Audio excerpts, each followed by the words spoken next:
ഈ അനുഗ്രഹിക്കപ്പെട്ടതായ നല്ല ദിനത്തിനായി നന്ദിയുടെ സ്തോത്രം. നല്ല കാലാവസ്ഥയെ കർത്താവ് ഒരുക്കി ദൈവത്തിൻ്റെ സന്നിധിയിൽ നമ്മെ ഒരുമിച്ച് കർത്താവ് കൂട്ടിച്ചേർത്ത ദൈവത്തിൻ്റെ വിശ്വസ്തയ്ക്കായി നന്ദി. 2 വാക്യാംശങ്ങൾ ഇന്നലത്തെ പോലെ നിങ്ങളുടെ മുൻപിൽ വയ്ക്കുവാൻ ദൈവത്തിൻ്റെ നാമത്തിൽ ദൈവത്തിൻ്റെ കൃപയിൽ ശരണപ്പെടുന്നു. ലൂക്കോസ് വിശേഷം 4-ാം അധ്യായം 18-19 വാക്യങ്ങളിൽ നിന്നാണല്ലോ ഇന്നലെയും ഇന്നും കർത്താവ് അനുവദിക്കുന്നെങ്കിൽ നാളെയും നാം ധ്യാനിക്കുന്നത്. ലൂക്കോസ് വിശേഷം 4:18-19, അതോടൊപ്പം മർക്കോസ് വിശേഷം 10-ാം അധ്യായം 46 മുതൽ 52 വരെയുള്ള വാക്യങ്ങൾ. മർക്കോസ് 10-ാം അധ്യായം 46 മുതൽ 52 വരെ പാഠമായി ദൈവത്തിൻ്റെ കൃപയാൽ നിങ്ങൾ വായിച്ചു കേട്ടുവെന്ന് വിശ്വസിക്കുന്നു. സ്തോത്രം. അതെ, ലൂക്കോസ് വിശേഷം 4-ാം അധ്യായം അതിൻ്റെ 18-19 വാക്യങ്ങൾ. ദരിദ്രന്മാരോട് സുവിശേഷം അറിയിപ്പാൻ കർത്താവ് എന്നെ അഭിഷേകം ചെയ്യുകയാൽ അവൻ്റെ ആത്മാവ് എൻ്റെ മേൽ ഉണ്ട്. ബദ്ധന്മാർക്ക് വിടുതലും കുരുടന്മാർക്ക് കാഴ്ചയും പ്രസംഗിപ്പാനും പീഡിതന്മാരെ വിടുവിച്ചയപ്പാനും കർത്താവിൻ്റെ പ്രസാദ വർഷം പ്രസംഗിപ്പാനും എന്നെ അയച്ചിരിക്കുന്നു എന്ന് എഴുതിയിരിക്കുന്ന സ്ഥലം കണ്ടു. ഏകദേശം 2000 വർഷങ്ങൾക്ക് മുമ്പ് യേശു കർത്താവ് ജലത്തിൽ ഇതാ യോർദാൻ നദിയിൽ സ്നാനമേറ്റ് മരുഭൂമിയിൽ കടന്നുപോയി 40 ദിവസം ഉപവസിച്ചു. ലൂക്കോസ് വിശേഷം 4:1 പറയുന്നു, ആത്മാവിൽ നിറയപ്പെട്ടവനായ മരുഭൂമിയിലേക്ക് പ്രവേശിച്ചു. ലൂക്കോസിന്റെ 4:14 പറയുന്നു, ആത്മാവിന്റെ ശക്തിയോടെ അവൻ ഗലീലയ്ക്ക് മടങ്ങി വന്നു. ഇന്നും നിങ്ങൾ നസ്രയത്തിൽ കടന്നു പോകുന്നു എങ്കിൽ കർത്താവിൻ്റെ കാലത്തുള്ളതായ പല പള്ളികൾ, പല സിനഗോഗുകൾ നിങ്ങൾക്ക് കാണുവാൻ ഗുണം കഴിയും. അതിൽ ഒന്നിൽ യേശു കർത്താവ് ഇതാ കടന്നു വന്ന് യെശയ്യാ പ്രവചനം 61-ാം അധ്യായമാണ് അന്ന് പാഠമായി വായിക്കേണ്ടിയിരുന്നത്. യെശയ്യാ പ്രവചനം 61-ാം അധ്യായം 1 മുതൽ താഴോട്ടുള്ളതായ വാക്യങ്ങൾ യേശു വായിച്ചു. അവിടെ ആത്മാവിൻ്റെ 9 പ്രവൃത്തികൾ എണ്ണി എഴുതിയിട്ടുണ്ട്. കഴിഞ്ഞ ദിവസം ഞാൻ ഓർപ്പിച്ചു, സംഖ്യകൾക്ക് ദൈവത്തിൻ്റെ സന്നിധി വലിയ പ്രാധാന്യമുണ്ട്. 9 ദൈവിക നിറവിൻ്റെ സംഖ്യയാണ്. 7 ദൈവിക പൂർണ്ണതയുടെ സംഖ്യയെങ്കിൽ 9 ദൈവിക നിറവിൻ്റെ സംഖ്യയാണ്. ഗലാത്യലേഖനം 5-ാം അധ്യായം 22-23 വാക്യത്തിൽ ആത്മാവിൻ്റെ 9 ഫലങ്ങളെ കാണുവാൻ കഴിയും. 1 കൊരിന്ത്യർ ലേഖനം 12-ാം അധ്യായം 8 മുതൽ 11 വരെയുള്ള വാക്യങ്ങളിൽ ആത്മാവിൻ്റെ 9 കൃപാവരങ്ങളെ കാണുവാൻ കഴിയും. ആത്മാവാം ദൈവം പരിശുദ്ധാത്മാവിന് 9 ഫലങ്ങളുണ്ട്, 9 കൃപാവരങ്ങളുണ്ട്. പരിശുദ്ധാത്മാവ് എൻ്റെ മേൽ നിന്റെ മേൽ കടന്നു വരുമ്പോൾ അവൻ ചെയ്യുന്ന 9 പ്രവർത്തികളുമുണ്ട്. യെശയ്യാ പ്രവചനം 1-ാം അധ്യായം 1 മുതൽ 3 വരെയുള്ള വാക്യത്തിൽ പരിശുദ്ധാത്മാവിൻ്റെ 9 പ്രവർത്തികളുണ്ട്. ആ 9 പ്രവർത്തികളിൽ 3 ഈ 3 രാത്രികളിൽ നാം ധ്യാനിക്കുന്നത്. ഇന്നലെ രാത്രി നാം കേൾക്കുകയുണ്ടായി, ബദ്ധന്മാർക്ക് വിടുതൽ നൽകുന്നവനാണ് ദൈവം, ദൈവം വിടുവിക്കുന്നവനാണ്. തുടർന്ന് ആ വേദഭാഗം നിങ്ങൾ തുടർന്ന് വായിച്ചു വരുമ്പോൾ ബദ്ധന്മാർക്ക് വിടുതലും കുരുടന്മാർക്ക് കാഴ്ചയും. ശബ്ദം ഉയർത്തി പറഞ്ഞാട്ടെ, എന്താണ് കുരുടന്മാർക്ക് കാഴ്ച? ഒരിക്കൽ കൂടെ. ശരിയല്ല, ഈ കമ്മിറ്റിയിലൊക്കെ പറയുന്ന പോലെ ശക്തിയോടെ ശബ്ദം ഉയർത്തി പറഞ്ഞാട്ടെ, കുരുടന്മാർക്ക്. സ്ട്രോങ് കമ്മിറ്റിയാണ്.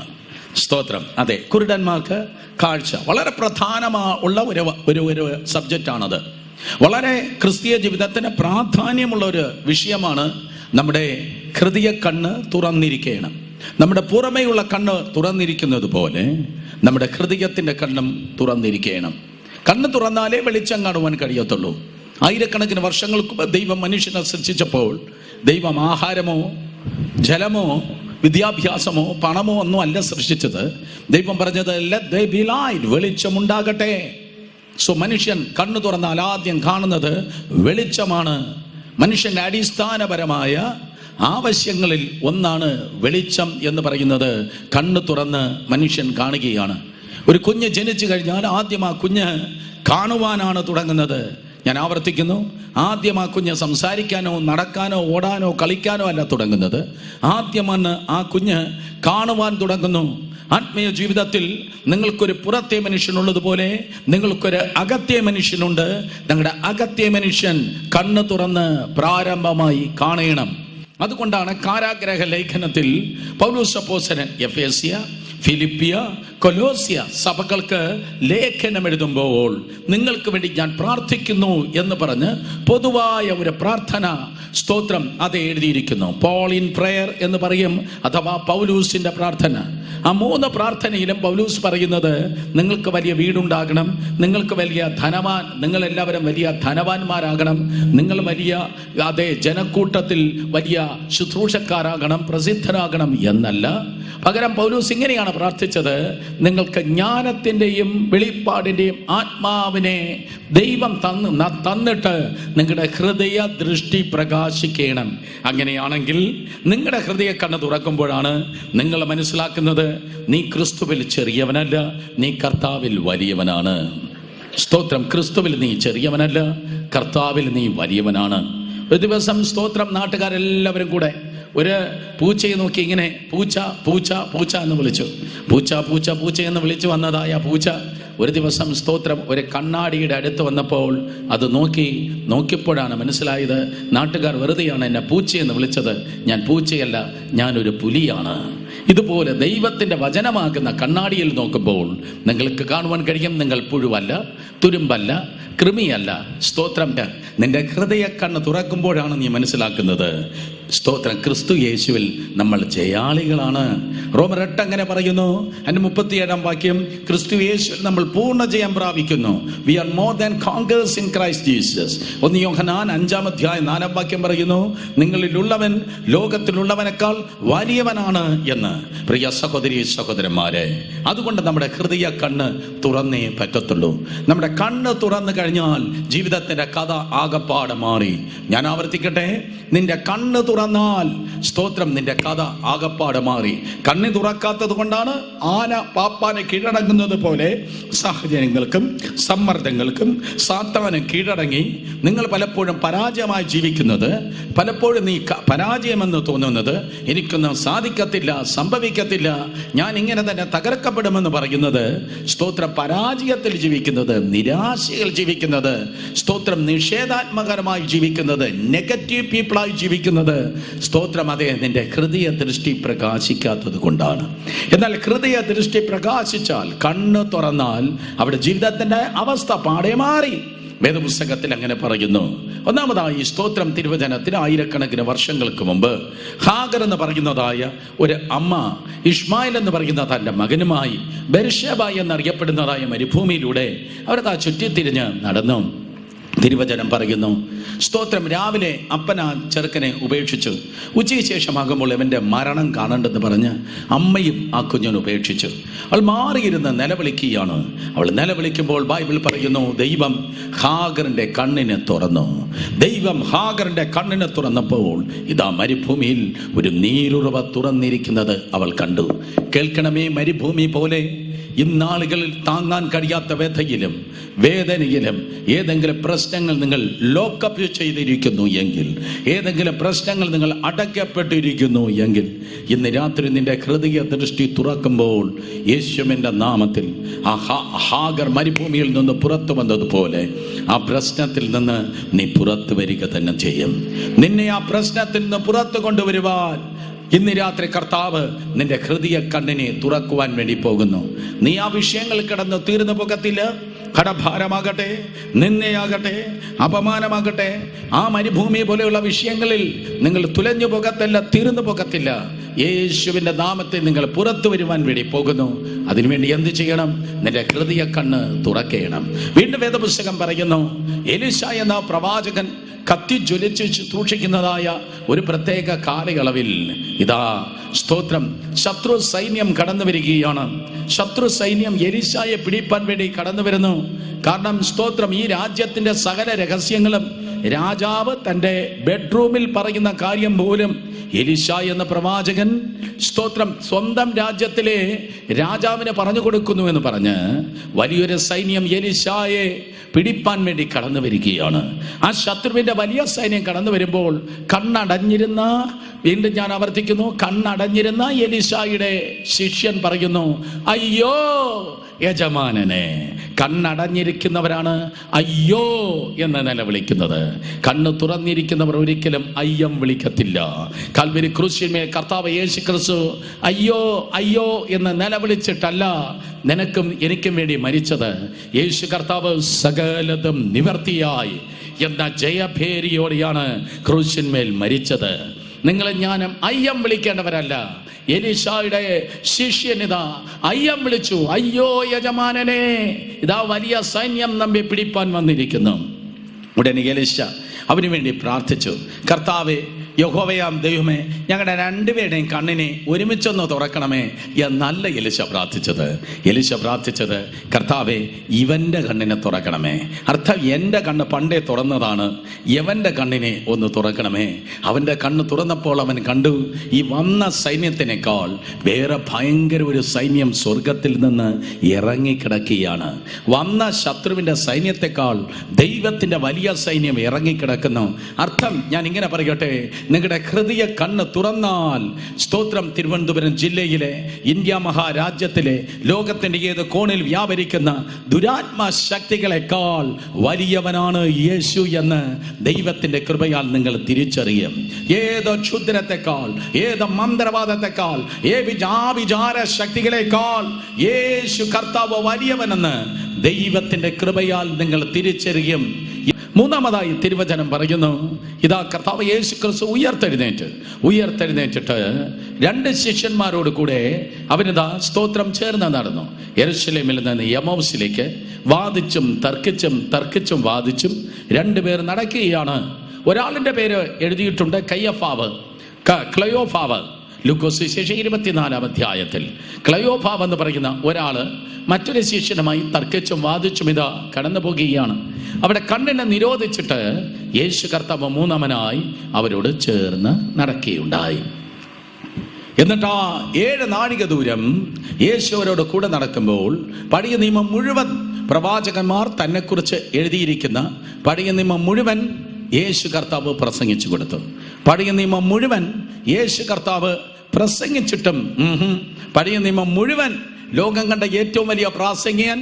പഴയ നിയമം മുഴുവൻ, പഴയ നിയമത്തിൽ ഒരു വാക്യമല്ല, പഴയ നിയമത്തിൽ ഒരു പുസ്തകമല്ല, പഴയ നിയമത്തിൽ 39 പുസ്തകം, 7 നാഴിക ദൂരം അഥവാ 7 മൈൽ 12 കിലോമീറ്റർ യേശു നടക്കുന്നതിനിടയ്ക്ക് പഴയ നിയമം മുഴുവൻ പറഞ്ഞു കൊടുത്തിട്ടും ഈ രണ്ടുപേർക്ക് കേട്ടിട്ട് മനസ്സിലായില്ല.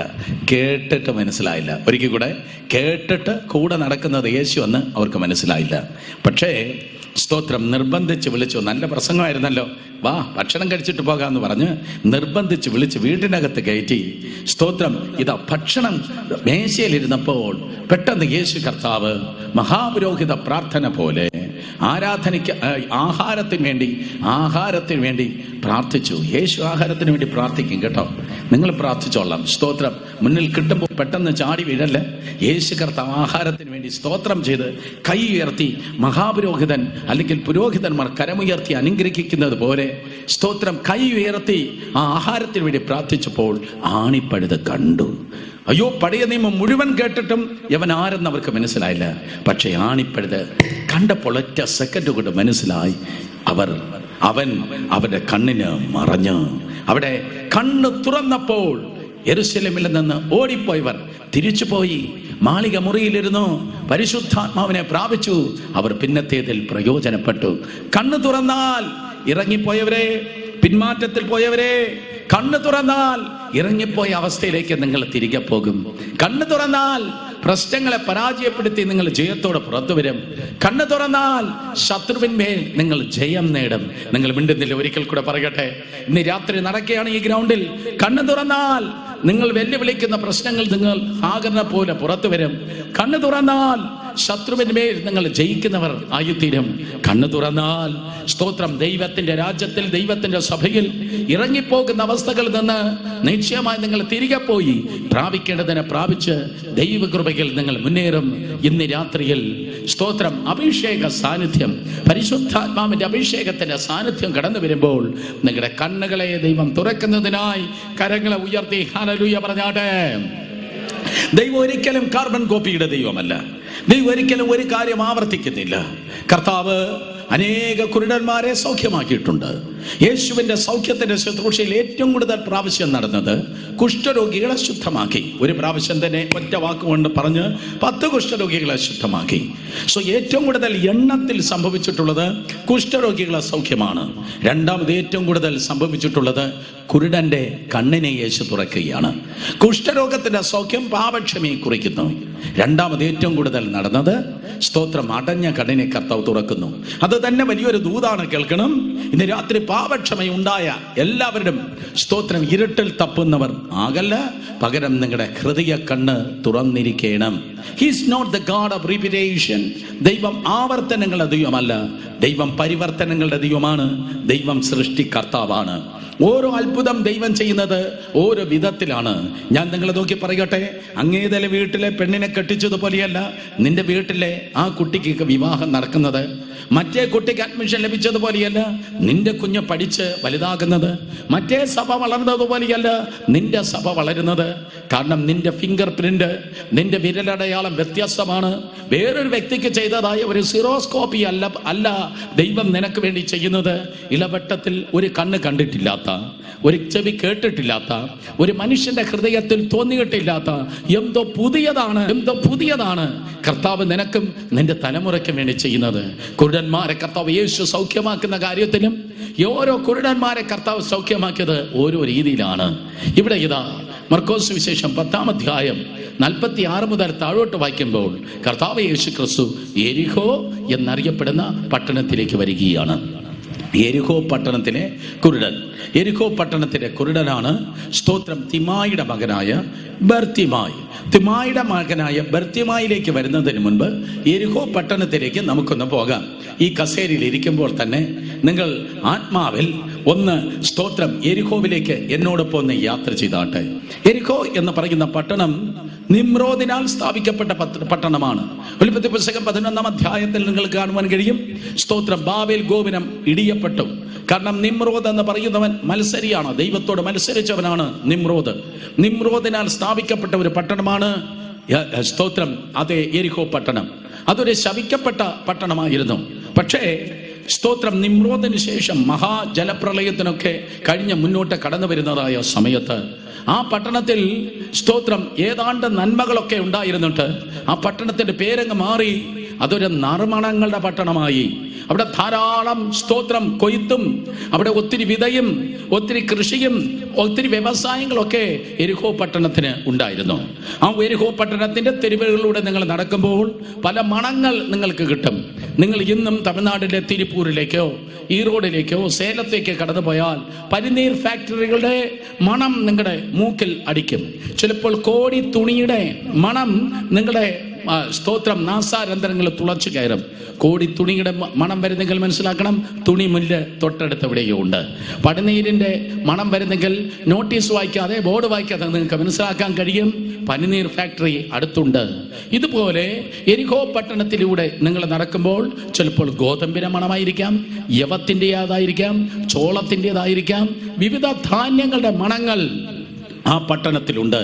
ആ പട്ടണം വലിയ കൊയ്ത്തിൻ്റെയും സ്തോത്രം സമൃദ്ധിയുടെയും പട്ടണം ആയിരുന്നു. എന്നാൽ അത് ചില നൂറ്റാണ്ടുകൾ മുന്നോട്ട് കടന്നുപോയി. അപ്പോൾ ഇതാ വരുന്നു യോശുവ എന്ന് പറയുന്ന ഭക്തന്റെ നേതൃത്വത്തിൽ ഇസ്രായേൽ മുഴുവൻ കടന്നു വരികയാണ്. അവർ വന്ന താഴ്മയോട് ചോദിച്ചു, ഞങ്ങൾ നിങ്ങളുടെ ഇടയിലൂടെ ഒന്ന് പൊക്കോട്ടെ, ഞങ്ങൾ നിങ്ങളുടെ പട്ടണത്തിനിടയിലൂടെ ഒന്ന് പൊക്കോട്ടെ, നിങ്ങളുടെ വയലിൽ ഞങ്ങൾ കൈവയ്ക്കത്തില്ല, നിങ്ങളുടെ വഴിയിലൂടെ മാത്രം ഞങ്ങൾ കടന്നു പോകും, നിങ്ങളുടെ വയലിലൊന്നും ഞങ്ങൾ തൊടത്തില്ല, നിങ്ങളുടെ ധാന്യത്തിലൊന്നും തൊടത്തില്ല, ഞങ്ങളൊന്ന് കടന്നു പോകട്ടെ. പെട്ടെന്ന് അവർ ഉടക്കിയിട്ട് പറഞ്ഞു പറ്റത്തില്ല എന്ന് പറഞ്ഞവർ ആ കോട്ടയെ അടച്ചങ്ങ് ഉറപ്പാക്കി. ഇളവട്ടക്കാർ ഇന്ന് രാത്രി വളരെ ശ്രദ്ധിക്കണം.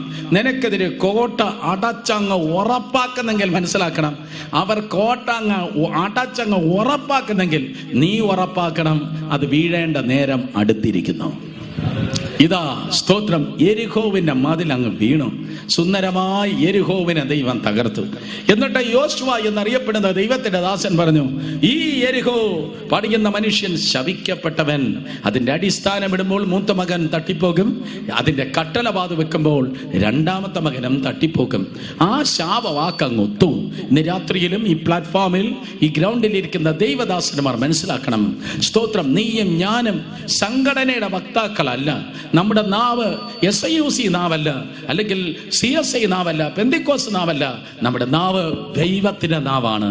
ദൈവത്തിന്റെ നാവായതുകൊണ്ട് ഈ വാക്ക്, ഈ നാവിൽ നിന്ന് വരുന്ന ഒരു നാവ് പോലും നിലത്ത് വീഴുവാൻ ദൈവം സമ്മതിക്കത്തില്ല. നീ എന്ത് പറയുമോ അത് തന്നെ സംഭവിക്കും. നീ എന്ത് പറയുമോ അത് തന്നെ ഉണ്ടാകും. സ്തോത്രം. യോശുവ എന്ന് പറയുന്ന ഭക്തൻ അത് പറഞ്ഞു. ദൈവം പറഞ്ഞിട്ടൊന്നുമല്ല പറഞ്ഞത്. യോശുവ എന്ന് പറഞ്ഞ ഭക്തൻ ആ പട്ടണത്തെ ശപിച്ചു. അതിൻ്റെ ഹാർവസ്റ്റ്, കൊയ്ത്ത് മുഴുവൻ നഷ്ടമായി. അതിൻ്റെ നറുമണങ്ങൾ മുഴുവൻ, സ്തോത്രം, നിന്നുപോയി. അതിൻ്റെ കൊയ്ത്ത്, വിളയെടുപ്പ് മുഴുവൻ തകർക്കപ്പെട്ടു. അങ്ങനെ വീണ്ടും യെരിഹോ ഇതാ ശപിക്കപ്പെട്ട പട്ടണമായി, ശപിക്കപ്പെട്ട പട്ടണമായി കിടക്കുന്നതായ ആ പട്ടണത്തിന്റെ സ്ഥിതി മാറ്റുവാൻ യേശു കർത്താവ് ഇതാ യെരിഹോ പട്ടണ വഴിയായി കടന്നു വരികയാണ്. ഇന്ന് രാത്രിയിലും, സ്തോത്രം, എന്നെ കേൾക്കുന്ന പ്രിയ സഹോദരങ്ങളെ, പണ്ട് അപ്പന്റെ കാലത്തായിരുന്നു ഞങ്ങൾക്ക് നേട്ടം. പണ്ട് അപ്പൂപ്പന്റെ കാലത്തായിരുന്നു ഞങ്ങൾക്ക് ഭയങ്കര ഭാഗ്യം. പണ്ട് വലിയപ്പച്ചന്മാരുടെ കാലത്തും വലിയമ്മച്ചിമാരുടെ കാലത്തായിരുന്നു ഞങ്ങൾക്ക് സമൃദ്ധി എന്ന് പലപ്പോഴും നമ്മളെടുത്തിരുന്ന് പണ്ടത്തെ കാര്യങ്ങളെ കുറിച്ച് വീമ്പളക്കുന്നതായ ചില അണ്ണന്മാരും അക്കന്മാരും നമ്മളെ ഇടയിലുണ്ടായിരിക്കും.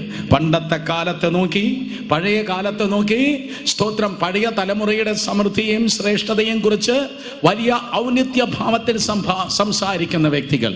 എന്നാൽ അന്നത്തെ ആ സമൃദ്ധി നഷ്ടപ്പെട്ടു, അന്നത്തെ പ്രതാപം പോയി, അന്നത്തെ പ്രവൃത്തി നഷ്ടപ്പെട്ട്, അന്നത്തെ പച്ചിപ്പ് നഷ്ടപ്പെട്ടു പോയി എങ്കിൽ ഇന്ന് രാത്രി ഇളവട്ടത്തിലേക്ക് യേശു ഒരിക്കൽ കൂടെ കടന്നു വരുന്നു. എന്തിനു വേണ്ടി? പിതാക്കന്മാരുടെ കാലത്ത് ഉണ്ടായിരുന്നത്, നിന്റെ കാലത്ത് നിനക്ക് നഷ്ടപ്പെട്ടത് വീണ്ടും ഒരിക്കൽ കൂടെ നിനക്ക് തിരികെ നൽകുവാൻ. Is the God of restoration. അതേ, റിക്കവറിയുടെ ദൈവം, സമൃദ്ധിയുടെ ദൈവം, മാറ്റങ്ങളുടെ ദൈവം, നഷ്ടപ്പെട്ടത് തിരികെ നൽകുന്നവനായ ദൈവം. ആ പദം ഞാൻ വീണ്ടും പറയും. ഇതാ യെരിഹോ പട്ടണത്തിന്റെ സ്ഥിതി മാറ്റാൻ, ഇളവട്ടത്തിന്റെ സ്ഥിതി മാറ്റാൻ, ഞാൻ അങ്ങനെ പറയട്ടെ, ഇളവട്ടത്തിന്റെ സ്ഥിതി മാറ്റാൻ. നിങ്ങൾ മിണ്ടുന്നില്ല. ഞാൻ ഓൾറെഡി പറഞ്ഞു, ഒരു ദൈവദാസന്റെ അധരത്തിലൂടെ വരുന്ന വാക്ക് നിലത്ത് വീഴത്തില്ല. നിരാത്രി അന്തരീക്ഷത്തോട് ഞാൻ പ്രവചിക്കുകയാണ്. നിരാത്രി ഇളവട്ടത്തിലൂടെ ദേശാന്തകാരത്തോടും പൈശാചിക മണ്ഡലത്തോടും ഞാൻ പ്രവചിക്കുകയാണ്. ഇളവട്ടത്തിന്റെ സ്ഥിതി മാറ്റുവാൻ MLA അല്ല, മന്ത്രിയല്ല, രാജാതി രാജാവും കർത്താതി കർത്താവും ദൈവാതി ദൈവമായ യേശു ഇളവട്ടത്തെ ദൈവകൃപയാൽ സന്ദർശിക്കുന്നു.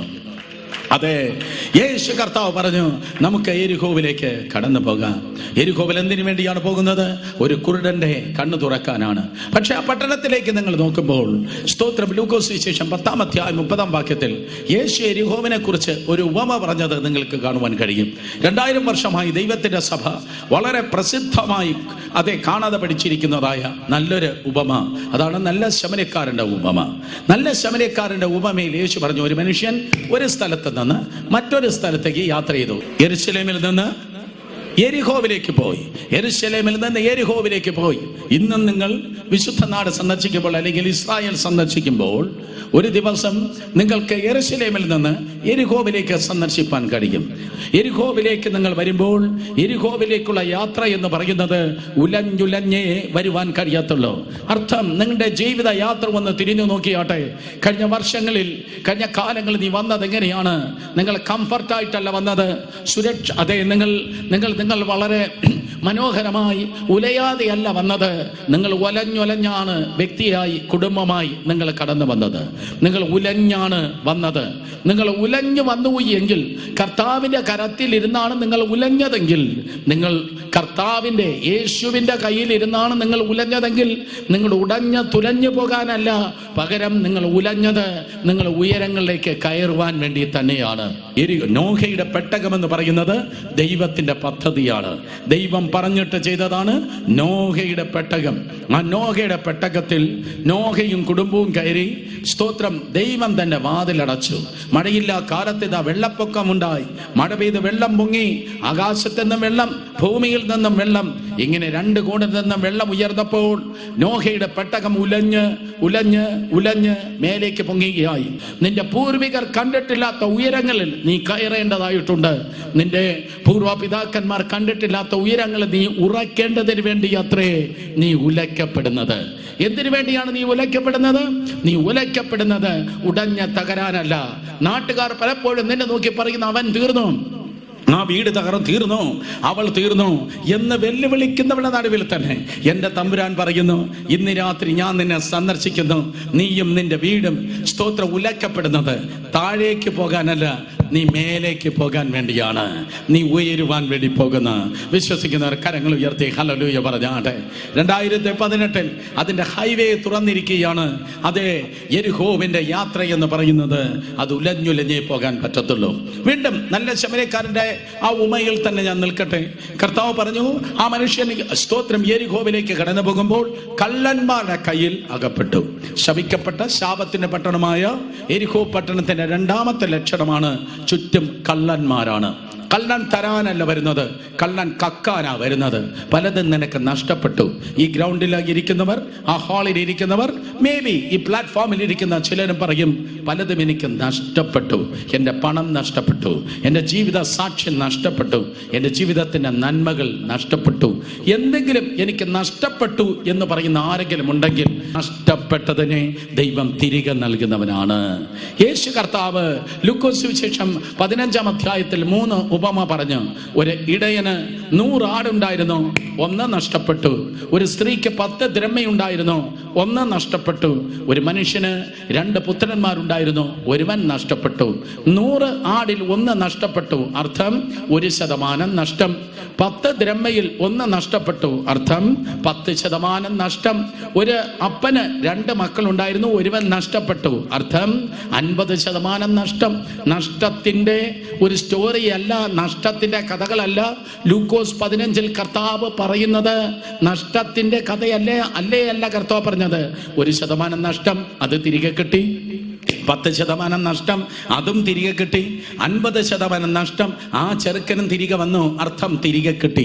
ഇന്ന് രാത്രി നിന്റെ നഷ്ടം ചെറുതാകട്ടെ, നിന്റെ നഷ്ടം വലുതാകട്ടെ. നിന്റെ നഷ്ടം ചെറുതാകട്ടെ, നിന്റെ നഷ്ടം വലുതാകട്ടെ. യേശുവിന്റെ നാമത്തിൽ ആ നഷ്ടപ്പെട്ടത് ദൈവം നിനക്ക് തിരികെ നൽകുവാൻ വേണ്ടി പോകുന്നു.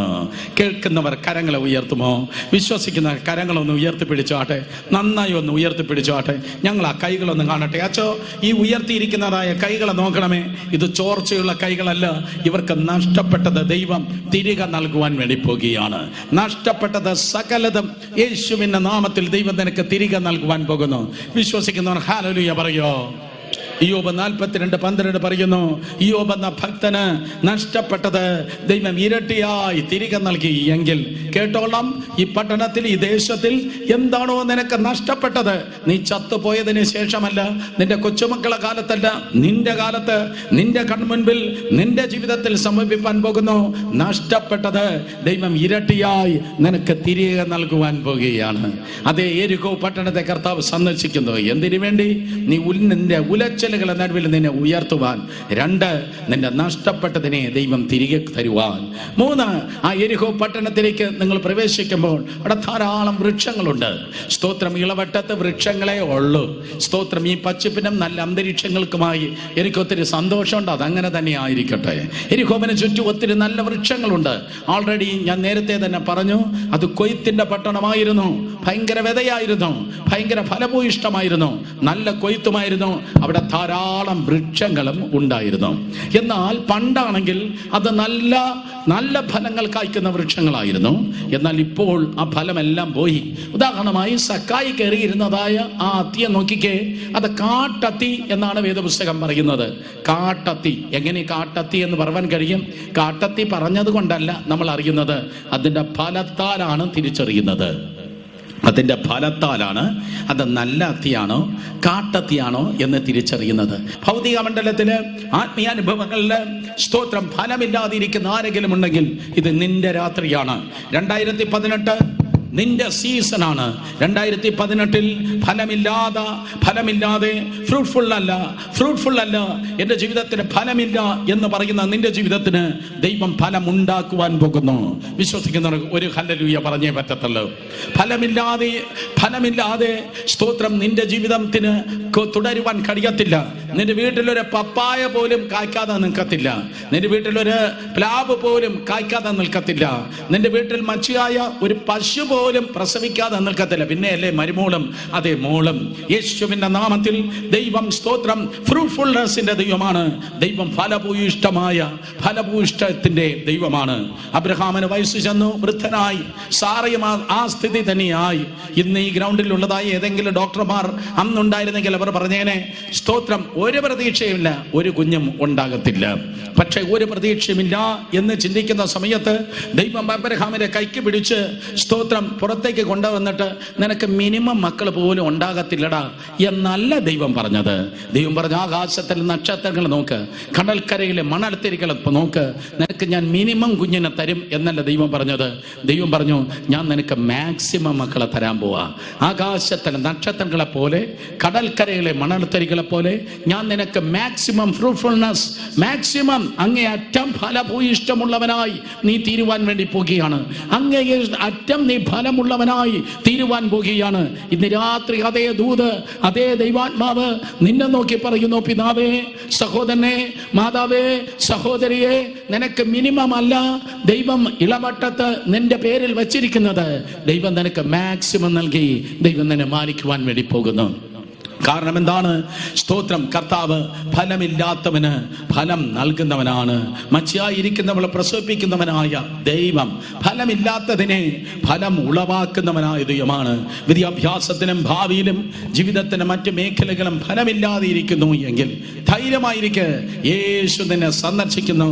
ഫലമില്ലാത്തവന് അവൻ ഫലം നൽകുന്നവനായ ദൈവമാണ്. സഖായിയെ പോലെ ഉയരം കുറഞ്ഞവരാണ് സ്തോത്രം ആ ദേശത്തിലെ ജനം. തിയോളജിയന്മാരും ചരിത്രകാരന്മാരും ഇങ്ങനെയാണ് പറയുന്നത്, യെരിഹോവിലെ ആൾക്കാർ ഫിസിക്കലി ഒന്നോ രണ്ടോ പേരല്ല, സ്തോത്രം ശാരീരികമായി അവർ ഉയരം കുറഞ്ഞവരാണ്. അർത്ഥം വളർച്ചയില്ലാത്തത്. ഞാൻ ഇങ്ങനെയാണ് വ്യാഖ്യാനിക്കുന്നത്, ശ്രദ്ധിക്ക്. വളർച്ചയില്ല, ഒരു പരിധിക്കപ്പുറം അവർക്ക് വളർച്ചയില്ല. ഒരു പരിധിക്കപ്പുറം അവർ ഉയരുന്നില്ല എന്ന് ആരെങ്കിലും പറയുന്നെങ്കിൽ അത് ശാപത്തിന്റെ ലക്ഷണം. ദൈവം ശാപത്തിന്റെ ദൈവം അല്ല, ദൈവം അനുഗ്രഹത്തിന്റെ ദൈവമാണ്. സ്തോത്രം. ദൈവം ശാപത്തിന്റെ ദൈവമല്ല സഹോദരങ്ങളെ, ദൈവം അനുഗ്രഹത്തിന്റെ ദൈവമാണ്. അതുകൊണ്ട് ഇന്ന് രാത്രി ഇളവട്ടത്ത് ആരെങ്കിലും അയ്യോ എനിക്ക് പലതിന് പരിധിയുണ്ട്, ഇതിനപ്പുറത്തേക്ക് എനിക്ക് കടക്കാൻ കഴിയുന്നില്ല എന്ന് പറയുന്നു എങ്കിൽ ദൈവം പരിധിയില്ലാത്തവനാണ്. മനുഷ്യന് പരിധിയുണ്ട്, കള്ളനായ സാത്താനും പരിധിയുണ്ട്, മനുഷ്യനും സാത്താനും പരിധിയുണ്ട്. പക്ഷെ ധൈര്യമായിരിക്കെ, സ്വർഗത്തിലെ ദൈവത്തിന് പരിധിയില്ല. യിരെമ്യാ പ്രവചനം 23-ാം അധ്യായം 23-24 വാക്യങ്ങൾ പറയുന്നു, The entire universe is filled with the presence of Almighty God. സ്തോത്രം. സർവശക്തനായ ദൈവം അഖില ലോകം മുഴുവൻ തന്റെ സാന്നിധ്യം കൊണ്ട് നിറച്ചിരിക്കുന്നു. മറ്റൊരർത്ഥത്തിൽ പറഞ്ഞാൽ ദൈവത്തിന് പരിധിയില്ല. പരിധിയില്ലാത്തവനായ ദൈവത്തിന് പരിധിയുള്ള മക്കളെ കിട്ടത്തില്ല. പരിധിയില്ലാത്തവനായ ദൈവത്തിന് പരിധിയും പരിമിതിയും ഇല്ലാത്ത മക്കളെ ജനിക്കത്തുള്ളൂ. ആരും സ്തോത്രം പറയുന്നില്ലല്ലോ, ആരും വേണ്ടുന്നില്ലല്ലോ.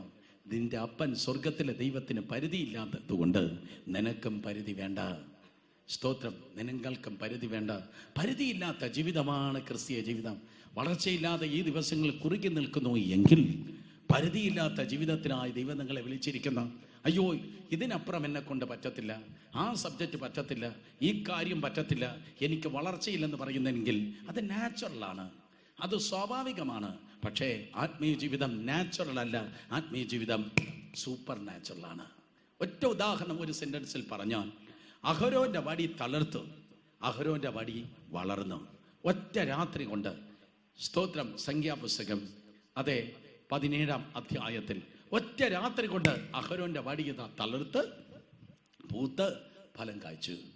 അദ്ദേഹം എന്നോട് ഇപ്രകാരം പറഞ്ഞു, ഒരു ഗർഭിണിയിൽ സ്തോത്രം സംജാതമാകുന്ന ഒരു ഭ്രൂണം പോലെയാണ്. ഒരമ്മയുടെ ഗർഭത്തിൽ ഒരു ശിശു ഉൽപാദിതമായാൽ 9 മാസം കഴിഞ്ഞിട്ട് മാത്രമേ ആ കുഞ്ഞിന് ജനിപ്പാൻ കഴിയത്തുള്ളൂ.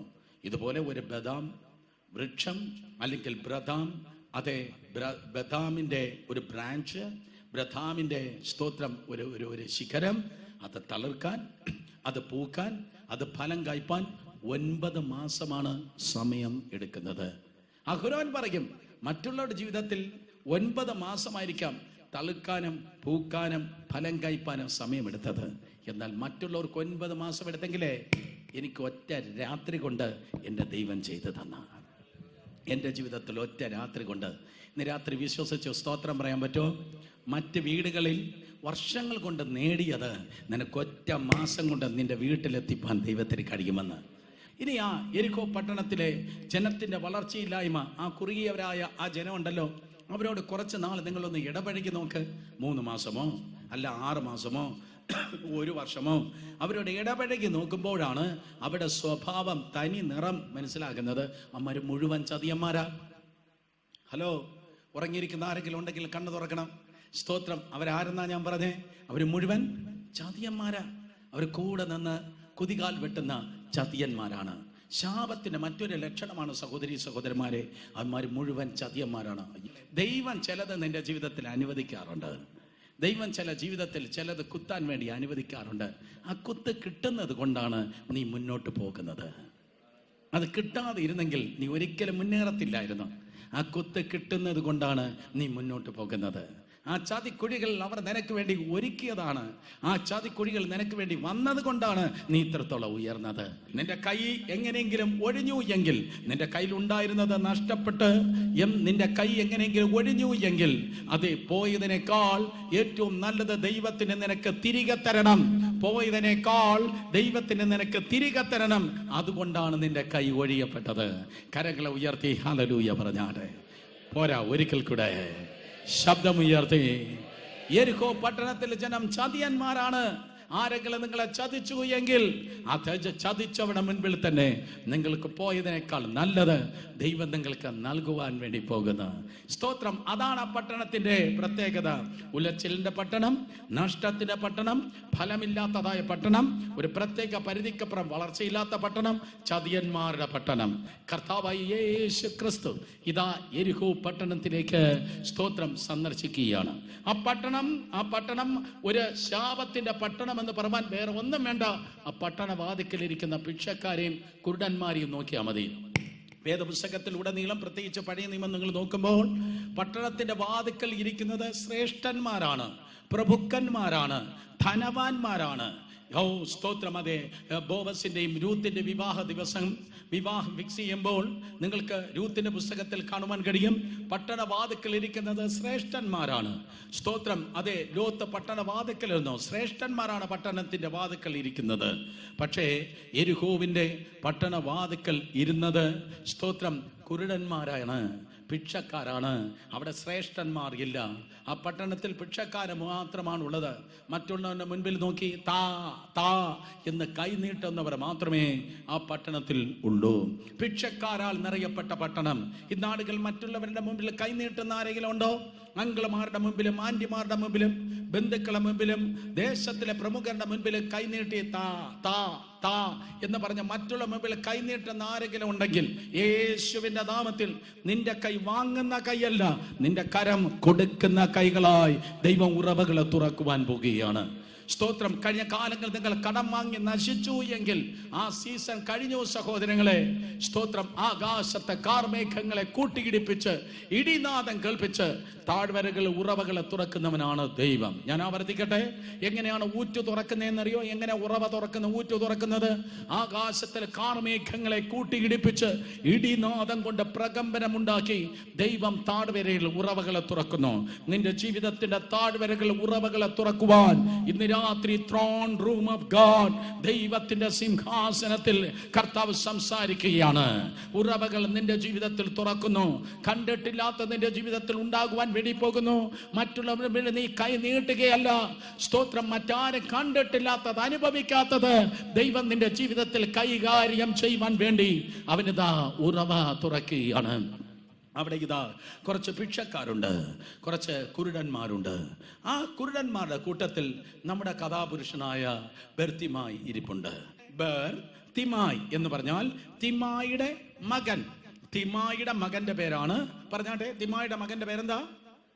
ഒരിക്കൽ കൂടെ ശബ്ദം ഉയർത്തി. തിമായിയുടെ മകന്റെ പേരെന്താ? അയ്യോ, കുഞ്ഞുങ്ങൾ ഉൾപ്പെടെ എല്ലാവരും പറഞ്ഞാട്ടെ, തിമായിയുടെ മകന്റെ പേരെന്താണ്? ബർത്തിമായി എന്ന് പറഞ്ഞാൽ തിമായിയുടെ മകൻ. അവൻ ജനിച്ചപ്പോൾ അവനൊരു പേര് പോലും ആരും കൊടുത്തില്ല. കാര്യം അവൻ ജന്മനാ കുരുടനാണ്. അവൻ ജന്മനാ കുരുടനായതുകൊണ്ട് എന്തിനൊരു പേര് വെറുതെ സുരേഷ് എന്നിട്ട് വേസ്റ്റ് ചെയ്യുന്നു എന്ന് വിചാരിച്ച് ആരും അവനൊരു പേര് പോലും ഇട്ടില്ല. ഒരു പേര് പോലും ഇടാതെ തിമായിയുടെ മകൻ എന്നറിയപ്പെടട്ടെ എന്ന് പേരിട്ട് അപ്പന്റെ പേരിൽ അവനെ അറിയിപ്പിപ്പാൻ നാട്ടുകാർ തീരുമാനിച്ചു. ഇന്ന് രാത്രി ഞാൻ പറയട്ടെ, അപ്പൻ്റെ പേരിലല്ല നീ അറിയപ്പെടുന്നത്. നിനക്ക് നിൻ്റെതായ പേരിൽ ഒരു അനുഗ്രഹം സ്വർഗത്തിലെ അപ്പൻ തരാൻ പോവാ. അപ്പന്മാരുടെ പേരിലല്ല ഇളവട്ടത്തെ നീ പ്രസിദ്ധനാകാൻ പോകുന്നത്. സ്വർഗത്തിലെ അപ്പൻ, സ്വർഗത്തിലെ ദൈവം നിന്റെ പേരിൽ ഒരു കൊയ്ത്ത് വച്ചിട്ടുണ്ട്, നിന്റെ പേരിൽ ഒരു അനുഗ്രഹം വച്ചിട്ടുണ്ട്. അഫ്കോഴ്സ് നീ ഞാൻ നിൽക്കുന്നത് അപ്പന്മാരുടെ അനുഗ്രഹത്തിലാണ്, പക്ഷേ നിന്റെ പേരിൽ ഒരു അനുഗ്രഹമുണ്ട്. എത്ര പേർ ആമേൻ പറയും? ഇതാ തിമായിയുടെ മകൻ ബർത്തിമായി. സ്തോത്രം. എന്താ തിമായിയുടെ മകൻ ബർത്തിമായി എന്ന് അവന് പേരിട്ടത്? സ്തോത്രം. മിക്കവാറും വേദപുസ്തക പണ്ഡിതന്മാർ പറയുന്നു, അപ്പൻ കുരുടനായിരുന്നു കേട്ടോ, അതുകൊണ്ട് യവനും കുരുടനായി. അപ്പൻ കുരുടനായതുകൊണ്ട് യവനും കുരുടനായി. ഇത് പാരമ്പര്യ കുരുടാണ്, പാരമ്പര്യ കുരുട്. അന്ന് ആ കാലത്ത് ആരെങ്കിലും കുരുടന്മാരായിട്ടുണ്ടെങ്കിൽ അവർ മിക്കവാറും ഭിക്ഷക്കാരായിരിക്കും. ഭിക്ഷക്കാർക്ക് അക്കാലത്ത് കൊടുത്തിരുന്ന ഒരു പുതപ്പുണ്ടായിരുന്നു. ആ പുതപ്പിന്റെ നിറം കണ്ടാൽ ആരായാലും ഭിക്ഷ കൊടുക്കും. ഭിക്ഷക്കാരന് ഭിക്ഷ കിട്ടണമെങ്കിൽ ആ പുതപ്പ് വേണം. അപ്പൻ മരിച്ചപ്പോൾ, തിമായി മരിച്ചപ്പോൾ മോൻ ആ പുതപ്പ് കിട്ടി. അപ്പൻ്റെ പാരമ്പര്യ പുതപ്പും പുതച്ച്, അപ്പൻ്റെ പാരമ്പര്യത്തിൻ്റെ പുതപ്പും പുതച്ച് അവനെ കൊണ്ടുവന്ന് ആരെങ്കിലും ആ ഗേറ്റിലിരുത്തും, ആ ചന്തയുടെ വാതിക്കൽ ഗേറ്റിലിരുത്തും. മറ്റുള്ളവർ മുമ്പിൽ സ്തോത്രം അപ്പൻ്റെ പുതപ്പും പുതച്ച് വലുതെന്തായോ കുരുടനാണേ എന്ന് പറഞ്ഞ് ഭിക്ഷ യാചിച്ച് മറ്റുള്ള മുമ്പിൽ നിലവിളിച്ച് ഈ കുരുടൻ ഇരിക്കുകയാണ്. കേൾക്കണം, കണ്ണ് തുറന്ന് കേൾക്കണം. സ്തോത്രം. പക്ഷെ ഈ കണ്ണ് പൊട്ടൻ, ഈ കുരുടനുണ്ടല്ലോ, അവന്റെ കണ്ണ് വീക്കാണെങ്കിലും അവന്റെ ചെവി ഭയങ്കര സ്ട്രോങ്ങാ. ഇവന്റെ പുറമേയുള്ള കണ്ണ് അടഞ്ഞിരുന്നെങ്കിലും ഇവന്റെ ഹൃദയ കണ്ണ് തുറന്നിരുന്നു. നമ്മുടെ കുഴപ്പം ഇതാ, നമ്മുടെ പുറമേയുള്ള കണ്ണ് തുറന്നിരിക്കുക, പണ്ടേ നമ്മുടെ ഹൃദയ കണ്ണ് അടഞ്ഞിരിക്കുക. അതുകൊണ്ട് പുറമേയുള്ള കണ്ണ് തുറന്നിരുന്നവന്മാരുടെ അടുത്ത് യേശു ചോദിച്ചു, മനുഷ്യപുത്രന് മറ്റുള്ളവൻ ആരെന്ന് പറയുന്നു? എല്ലാവരും കണ്ണുപൊട്ടന്മാർ ആനയെ തപ്പിയതുപോലെ പറഞ്ഞു. ചിലർ പ്രവാചകന്മാരിൽ ഒരുത്തനെന്ന് പറയുന്നു, ചിലർ രമ്യാവെന്ന് പറയുന്നു, ചിലർ ഏലിയാവെന്ന് പറയുന്നു. അങ്ങനെ പല ഉത്തരം പറഞ്ഞു. പക്ഷേ ഇവിടെ കണ്ണുപൊട്ടനായ യവൻ കണ്ണ് തുറന്നിരുന്നവന്മാരെ യേശുവിനെ തിരിച്ചറിഞ്ഞില്ല, കണ്ണ് പൊട്ടൻ യേശുവിനെ തിരിച്ചറിഞ്ഞു. ദാവീദ് പുത്രനായ യേശുവേ, ദാവീദ് പുത്ര എന്നോട് കരുണ തോന്നണമേ. സ്തോത്രം. യേശുവേ, ദാവീദ് പുത്ര എന്നോട് കരുണ തോന്നണമേ. ഇന്ന് രാത്രി നിന്റെ അകത്തെ കണ്ണ് തുറന്നാൽ യേശുവിന്റെ വിലയേറിയ സാന്നിധ്യം നിന്റെ അടുക്കൽ ഇറങ്ങി വരും. അവന്റെ അറ്റൻഷൻ നിന്റെ മേലുണ്ടായിരിക്കും. കേൾക്കണം, യേശു പറഞ്ഞു, സ്തോത്രം, അതെ, അവനെ വിളിക്ക. അവൻ വിളിച്ചത് എൻ്റെ ലോക്കൽ പേരല്ല, അവന്റെ വിളിച്ചത് എൻ്റെ ഈ ലോകത്തിലെ പേരല്ല, അവൻ വിളിച്ചത് എൻ്റെ സ്വർഗീയ പേരത്രേ, നസറേനായ യേശുവേ. അവനെ വിളിക്ക്. കേക്ക്, അവനെ വിളിക്കെന്ന് പറഞ്ഞപ്പോ അവനുണ്ടല്ലോ, അവന്റെ അപ്പനിൽ നിന്ന് കിട്ടിയ പാരമ്പര്യത്തിന്റെ പുതപ്പുണ്ടല്ലോ, ആ ഭിക്ഷക്കാരന്റെ പുതപ്പ്. ആ ഭിക്ഷക്കാരന്റെ പുതപ്പുണ്ടെങ്കിൽ മാത്രമേ 5 പൈസ 10 പൈസ 50 പൈസ കിട്ടത്തുള്ളൂ. പക്ഷെ അവൻ പുതപ്പിനെ ഇട്ട് കളഞ്ഞിട്ട് ഈ പുള്ളി ചാടി എഴുന്നേറ്റു. ഞാൻ അവിടെ ഉണ്ടായിരുന്നെങ്കിൽ എൻ്റെ തിരുവനന്തപുരം ബുദ്ധിയിൽ ഞാൻ പറഞ്ഞ എടാ കുര, ഈ പുതപ്പൂടെ കൊണ്ടുപോടാ എന്ന് പറഞ്ഞാൽ അവൻ പറയും, പിന്നെ ഞാൻ കാണാൻ പോകുന്ന സിറ്റി മേയറേയും പഞ്ചായത്ത് പ്രസിഡന്റിനെയും അല്ല, ഞാൻ കാണാൻ പോകുന്നത് നസ്രേനായ യേശുവിനെയാ. പ്രകൃതിയും പ്രപഞ്ചത്തെയും സൃഷ്ടിച്ച കർത്താവിനെ കാണാൻ പോകുന്നേ. എൻ്റെ കർത്താവിനെ ഞാൻ കണ്ടു കഴിഞ്ഞാൽ ഇനി ഭിക്ഷക്കാരൻ്റെ പുതപ്പിനെ എനിക്ക് ആവശ്യമില്ല. കർത്താവിനെ ഞാൻ കണ്ടു കഴിഞ്ഞാൽ പാരമ്പര്യത്തിന്റെ പുതപ്പ് കൊണ്ട് പ്രയോജനമില്ല. ഇന്ന് രാത്രി അപ്പന്റെ പുതപ്പ് ചുറ്റിയിരിക്കുന്ന ആരൊക്കെയോ ഇവിടെയുണ്ട്.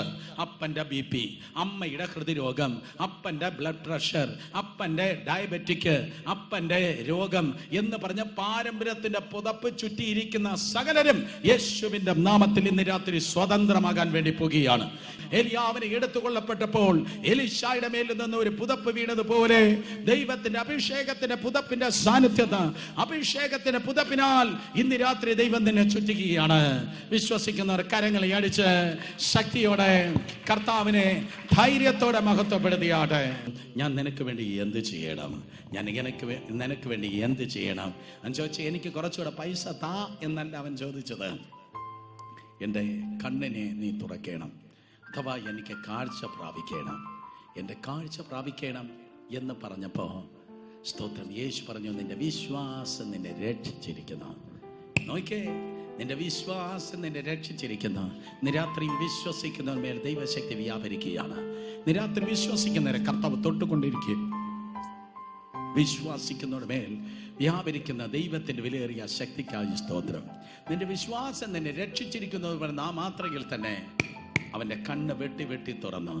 അവൻ ആദ്യം കണ്ടത് നാട്ടുകാരെയല്ല, അവൻ ആദ്യം കണ്ടത് ആ പട്ടണത്തിന്റെ ഏതോ കോണോ, ഏതോ വൃക്ഷങ്ങളോ മരങ്ങളോ അത് കൃഷിയിടങ്ങളോ അല്ല. അവന്റെ കണ്ണ് തുറന്നപ്പോൾ അവൻ ആദ്യം കണ്ടത് നസ്രേനായ യേശുവിനെ അത്രേ അവൻ ആദ്യം കണ്ടത്. യേശുവിന്റെ നാമത്തിൽ ഇന്ന് രാത്രി നിന്റെ കണ്ണിനെ കർത്താവ് തുറന്ന് നിന്റെ അവസ്ഥയ്ക്ക് കർത്താവ് വ്യത്യാസം വരുത്തുവാൻ വേണ്ടി പോകുന്നു. നീ ഉലഞ്ഞത് ഒരിക്കലും തിന്മയ്ക്കല്ല, നീ നഷ്ടപ്പെട്ടത് ദൈവം നിനക്ക് തിരികെ നൽകുവാൻ പോകുന്നു. ഫലമില്ലാത്ത അവസ്ഥയിൽ നിന്ന് ദൈവം നിന്നെ ഫലമുള്ളവനാക്കി, ഫലമുള്ളവളാക്കി ദൈവം നിന്നെ മാറ്റുവാൻ വേണ്ടി പോകുന്നു. വളർച്ചയില്ലാത്ത നിന്നെ സൂപ്പർ നാച്ചുറലി പ്രകൃത്യാതീതമായി ദൈവം നിന്നെ വളർത്തുവാൻ പോകുന്നു. ചതിക്കുന്നവരുടെ മുൻപിൽ അവർ തിന്മയ്ക്കായി ചെയ്തത് ദൈവം നിനക്ക് നന്മയ്ക്കാക്കി തീർക്കുവാൻ വേണ്ടി പോകുന്നു. സ്തോത്രം. അത് മറ്റുള്ളവരുടെ മുൻപിൽ കൈനീട്ടി ഭിക്ഷക്കാരനായി ഇരിക്കുന്നു എങ്കിൽ യേശുവിന്റെ നാമത്തിൽ പാരമ്പര്യത്തിന്റെ പുതപ്പിനെ മാറ്റി നിനക്ക് പുതിയൊരു കാഴ്ചപ്പാട് നൽകി നിന്റെ ജീവിതത്തെ കർത്താവ് മാനിക്കുവാൻ വേണ്ടി പോകുന്നു.